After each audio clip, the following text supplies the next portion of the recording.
Richie Mumford, Arthur Godiah. Together, we are Birthright Connect.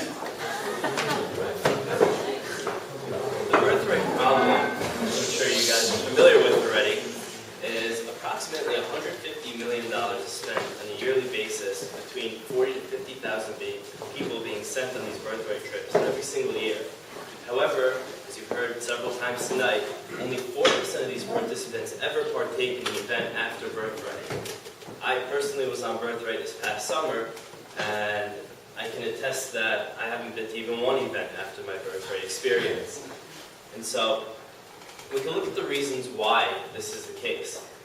What currently exists are these two websites for Birthright alumni. The first one being the main website, which is called Birthright Next. And what's available on this website is the I'm back, what's going on next, what different programs are available, and different ways of going back to Israel. The problem with it is that the information on there is way too general. And alongside of that, it is not very organized, it's very, very impersonal. Now, why these options really fail is because the students are not directed to a website at the end of the trip. The reason I've never heard about Birthright Next until I came to this program was because no one ever mentioned it. While we were in Israel, no one ever said, oh, after you get back home, take that excitement and direct it towards this website. Find the next event. I know we're all familiar with waking up in the morning to 15, 20, 30 emails, and those Birthright events are right in the mix of those emails. It was very impersonal. There's no formation of a community after the trip ends. You know, there's no organization. There's nothing intact to keep the people who were together on the trip together.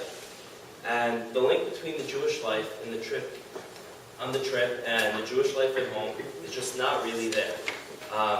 As I've heard before, you know, Birthright is like taking a student from 0 in terms of their Jewish experience, their Jewish education, to 60. You know, you spend 10 amazing days in Israel, you get to see all different things around Israel, you get to experience the Israeli soldiers, you get a full view of the Jewish experience, and after those 10 days, you're at 60, you're pumped, you're excited, your emotions are high, you feel great about Judaism, then all of a sudden you come back home, you go back to reality, you go back to your friends, to your family, and everything just dissipates. And so our goal is to form community after the trip. So what is the solution? To develop an online community and to develop instantly where the relationship is there before, during, and after. And how are we going to do this? We're going to connect Birthright alumni through mobile. Mobile is essential because our target demographic is 18 to 26-year-olds who use their mobile devices every day. They wake up to it in the morning and it's the first thing they do, and they usually go to sleep with it. It's already integrated into their lives. And this is also the same goal that Birthright shares, to integrate Judaism into your life. So why not do it on this platform? Through iPhone applications and Android applications. So what are some features that will really bring it to the full extent that it can be and the potential? Alright, so this is an example of the Birthright Connect app. So everyone will have their own user profile, and they'll be able to add or connect to friends from previous Birthright trips, current Birthright trips, and even future Birthright trips. They'll have their own friends list, they'll have photos that they can post from the Birthright trip or from upcoming events. They will also have a to-do list. So this list would be things that they may want to do in the future, such as going to Torah classes, Hebrew classes, their interests or goals, which others can see and contact them in case they want to go and do it together. And we'll also have badges for different rewards that we will have for them. Now, who here has a smartphone with GPS? Put your hands up. Who here uses GPS on their phone daily? Now, for those of you who don't know what GPS means, it means Global Positioning System. We created our own system. It is called the JPS, which stands for Jewish Positioning System.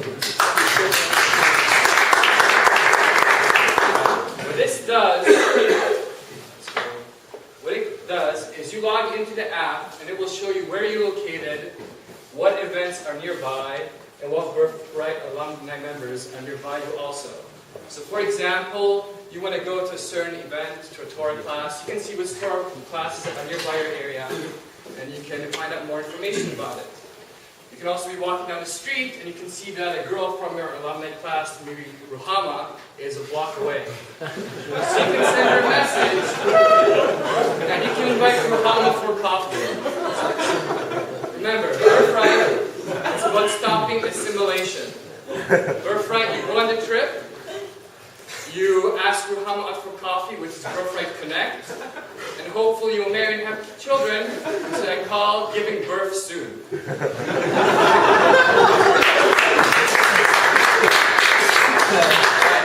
Another feature that GPS has is with Jewish positioning system, it allows us to know where you are and allows you to check into certain events. So Facebook is RSVP. So you might be invited to many events on Facebook and you might click on attending. But just because you click on attending that you're going to RSVP doesn't mean that you're actually going to go to the event. With the app, when you actually go to the event, you can click on checking in, we'll have that feature, and we will know that you actually went to that event. And based on that, we will give you badges and rewards. So what are the incentives for checking in? Well, you can unlock rewards and discount deals. Now this can mean local kosher restaurants, 10% off your bill. This incentivizes you monetarily to actually eat kosher because you have vouchers that you can easily walk into the restaurant, show you on your phone, they'll scan it, and you're automatically applied. We also give discounts on leisure activities, such as a ski trip that was already being organized, an event for Shabbaton, any sort of event where we can come together and we can give it to you at a group rate and a much better deal. And we want to incentivize you further by going towards the grand prize, which is going back to Israel. You enjoyed your Birthright experience extremely, and that has been your goal to come back. And when you're engaging in this social gamification, which means basically you're trying to earn, a way to have fun and do this in a way that you can propel yourself forward, it's towards eventually moving to Israel at one point. You kind of have that goal, or at least going back there. So it just creates that little inside momentum. Another thing we're going to implement is the point system. Exactly how is this going to work?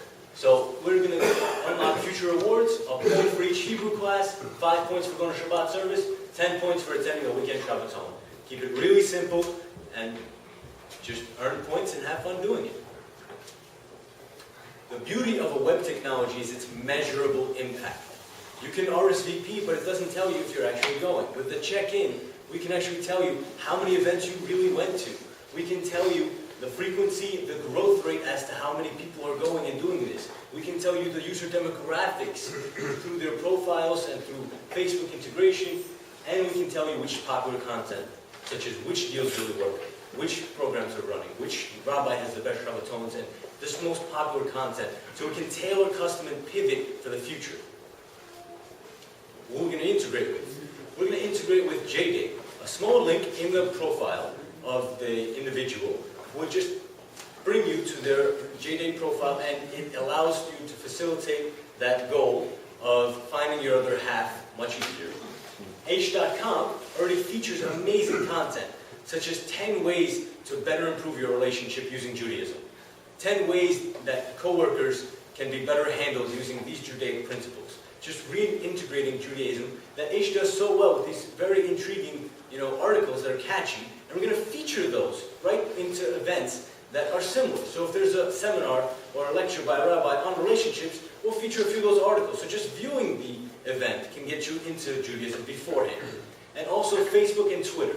Facebook and Twitter is essential because although Facebook is the huge aggregator and you have all your friends, you can send that message to others knowing that you're involved in the Jewish community, that you're proud, and you can also like every single object in our platform.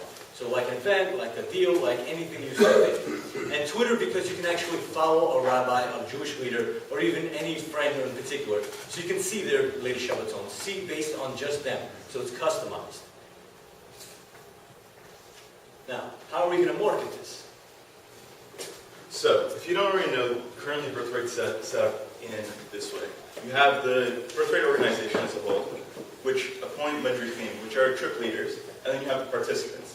What we're going to do is add another level that continues after the trip, and that is participant leaders. So what a Madrid is going to do in the midst of the trip, in the middle of the high point, they're going to find the leaders on the trip, 2, 4 individuals, and they're going to appoint them to be in charge of the other participants on the trip, to give them some leadership role to lead them. Now, why this is important is because it's going to continue after the trip. Madridim, the leaders, are going to contact these trip leaders, the student leaders, and they will then contact their peers. The reason for this is participants much rather hear from their friends rather than their leaders or the Birthright organization as a whole. Marketing, number 1, word of mouth. They want to hear from their friends. That's the number 1. For example, hey Arthur, what's doing, man? Hey, how's it going, Richard? Good. We're all going bowling tonight. I was hoping you would come. Oh, really? Sure. Yeah. Send me the information on Facebook. It's actually on Birthright Connect. You have that, right? Yeah. I'll download it right now. I'll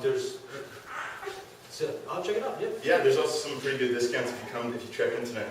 Really? Yeah. Okay, I'll download it right now. Great. I'll let you know if I'm coming. See you tonight, man. All right, I'll see you. Bye. So that's just an example. So another idea we had was, if anyone doesn't already know, when you sign up for Birthright, in order to register, you have to pay a $250 deposit. Now, we want to use this to our advantage. We want, before you get, normally, after the trip, you are sent an email link, you register the link, and you automatically just get your $250 back. Now, we don't want to make it quite that simple. First, we want you to attain a certain amount of points. Once you attain that amount of points, we will send your deposit back. We want to use this to give some incentive to participants to download this app, to check into events, and we believe this will help motivate them.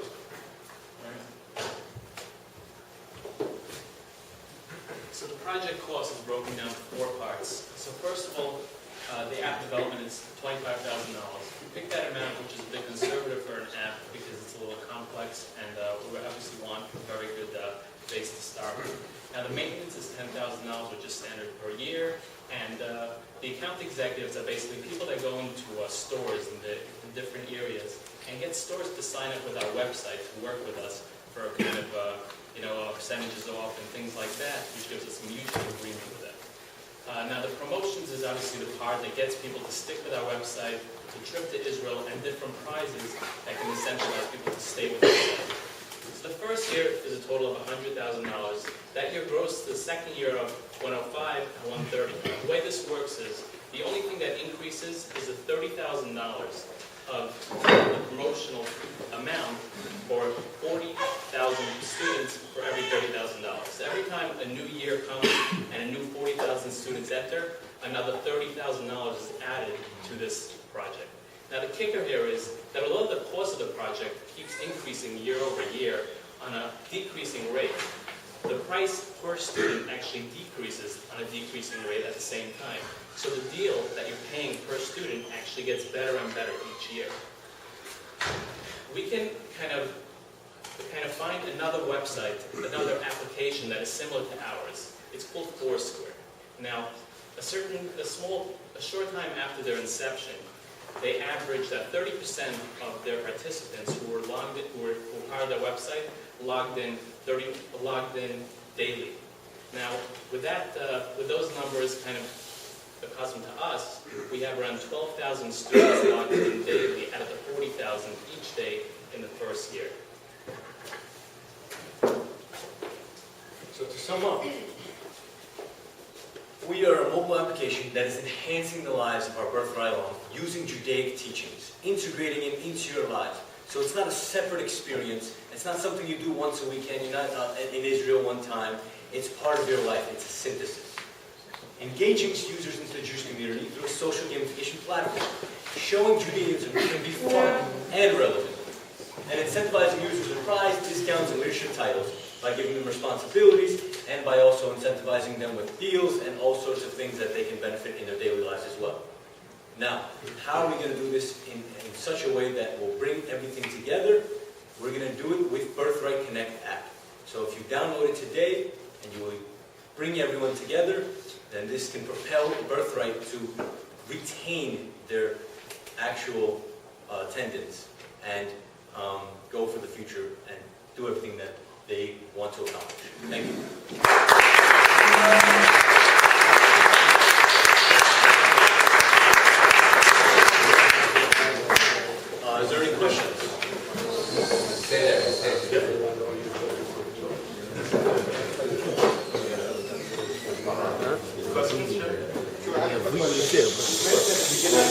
opinion that the current Birthright Next website is wanting because it's too general.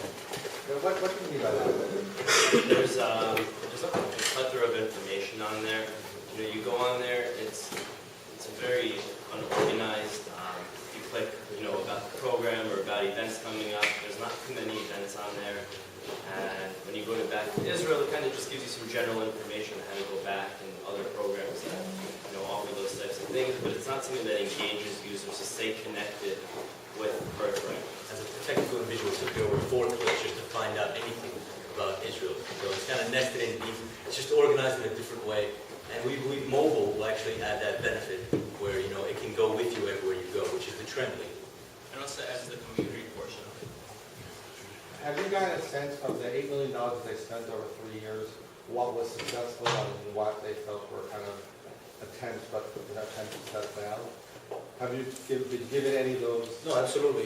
What they've currently done is they don't fund any other projects, but they leave it to organizations, other organizations, to handle it. But usually the problem is a student would receive a call from an organization that they're not familiar with. There's not that initial basis.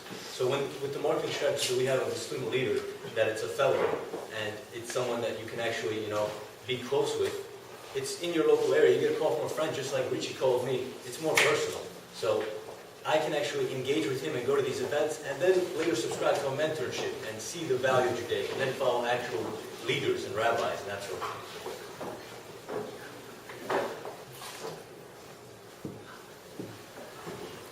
Are there any other questions? Just one comment. Actually, something that's very common today is sort of exclusivity. You know, you'll find like Veterans War. There's a certain group, alumni of schools. I mean, I've worked at Sony Music for 10 years, and I've been out for quite a few years. The whole staff is turned over. But as soon as I meet someone, Sony Music is an instant bond, so to speak. And even on LinkedIn now, they have groups, intellectual property, whatever, and they're making them exclusive, meaning you apply to enter, you're not guaranteed right away. They look at your resume, they look at whatever it is, and then you finally get accepted. So, you know, how do you make this sort of exclusive and that you want people to join? And I think it's a great idea to have this group on Facebook, on LinkedIn, Twitter, and all these kind of things. But you've got to build a brand of exclusivity that you want people coming to you, knocking on your door. Hey, we're a Birthright alumni or alumnus, you know, we want to join. How do you get that? Well, what we image can do is out? we can do a two-structured tier. So any Jew can connect to the Birthright Connect app. But what we'll have premium features and freemium. So for Birthright alumni, they can access premium features, which would be greater discounts at different venues or events. And then for regular members, they will get a discount event, but maybe not as high or not the same level. So They probably have to earn it. So they'd have to earn it more by checking into more locations. So go by that model. And in terms of just Birthright strategy, from what we've noticed, is they don't really want to put too many application processes before they actually attend the Birthright trip. They want to just bring in everyone as possible. And through this $250 refund, you'll exclude a few people who just don't want to do these activities. But there's so much coming in. Not everyone gets into Birthright as it is. You have to jump in there. But they want to bring just any pool that is secular, so they have this experience. So while on their trip, they have this high, and then they continue it with this app and being engaged. So just aligning with their strategy, we feel this is the best way to go. Great.